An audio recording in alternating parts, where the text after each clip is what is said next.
glad to welcome Marielza Oliveira, UNESCO Director for Partnership and Operational Program Monitoring, Communication and Information Sector. Zoom.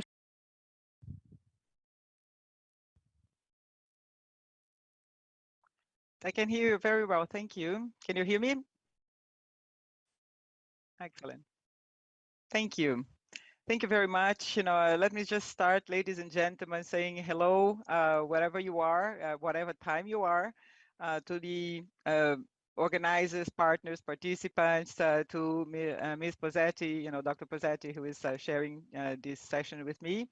Thank you very much for the opportunity to address this super important high-level international conference on media literacy roadmaps, and thank the National Electronic Media Council for organizing it in cooperation with the Ministry of Culture of Latvia, the UNESCO Latvian National Commission, Baltic Center for Media Excellence, Nordic Council of Ministers' Office in Latvia, and the British Council in Latvia.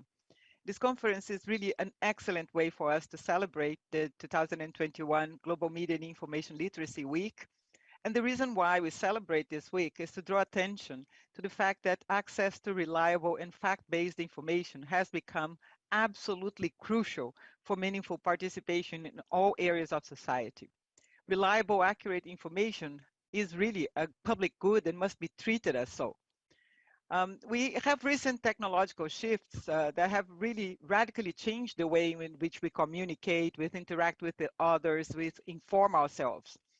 Nowadays, 70% of the world's young people are online.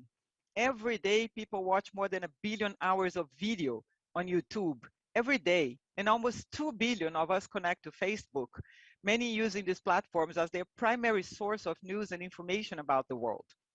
And that makes us constantly bombarded with content coming from various communications channels.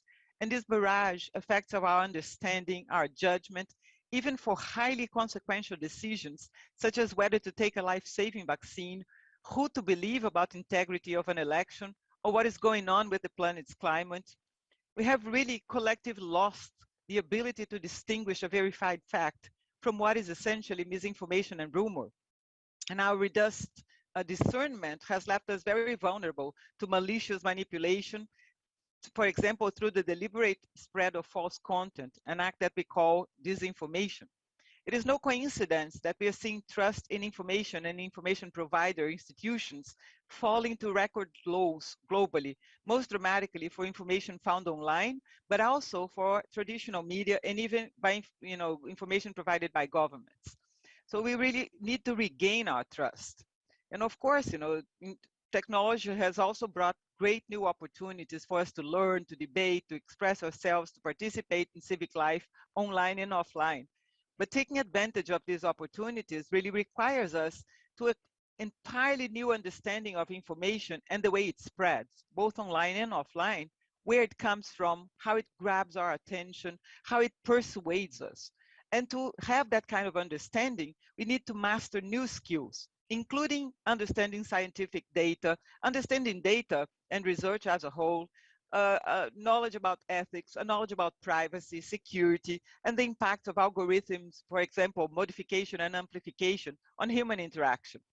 And this is, in short, what media and information literacy is: a set of competencies and skills that enable us to build critical minds that can navigate today's overwhelming information flows, that can verify sources, that can differentiate fact from fiction, that help us to resist hate speech and radicalization, and help us to use information to make decisions that are meaningful about our lives.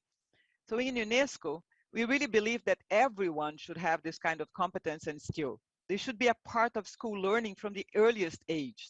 That's why we developed a curriculum for media and information literacy.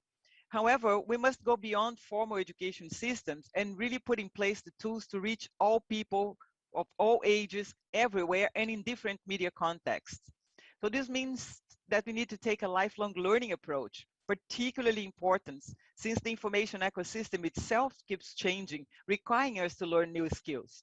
This also means working in very places where misinformation festers, including on social media platforms themselves, and among marginalized groups that actually exist entirely outside of mainstream information ecosystems that provide facts.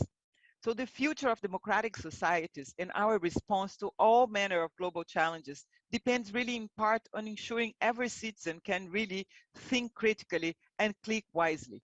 It depends on ensuring media and information literacy reaches all of us. And what are these competencies? For UNESCO, we see media and information literacy as a key part of the futures of information, communication, and social literacies. Media and information literacy combines, under one umbrella term, three interrelated sets of information: media and digital competencies. It moves from what the terminologists call individually to a unified notion that embodies collective elements to convey the aims and objectives of people's self-empowerment through information. So we embrace a holistic and multidisciplinary approach that promotes media and information literacy, and have developed a good global coalition of stakeholders to accelerate innovation and implementation of MIL programs.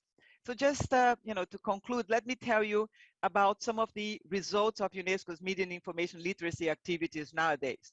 We have training in media and information literacy in over 100 countries now. We created a Media and Information Literacy Alliance, which is covering members in 110 countries. We have over 20,000 young people engaged in peer education through MIL Clicks, Think Before Sharing, and Think Before Clicking, two of our major hashtags.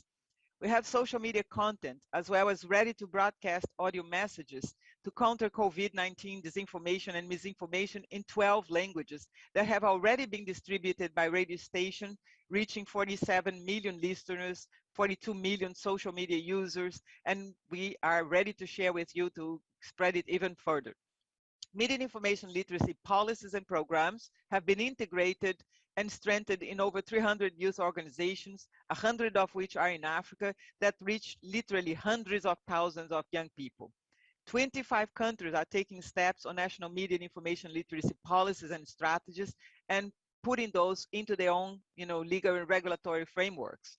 So, for us, we believe that we must take action to respond to what the call of the United Nations resolution has been for media and information literacy to be an urgent and imperative public matter, and that UNESCO's 193 member states proclaim the Global Media and Information Literacy Week that we start to celebrate today under the UN General Assembly resolution. Because we think that it's working together that we'll be able to harness current opportunities, tackle current challenges in the information environment, and realize the potential of media and information to really provide us with information as a public good. So, with that, let me just thank you and for the invitation to address this important conference, and stand by to engage with you on discussions on this particularly important topic. Thank you.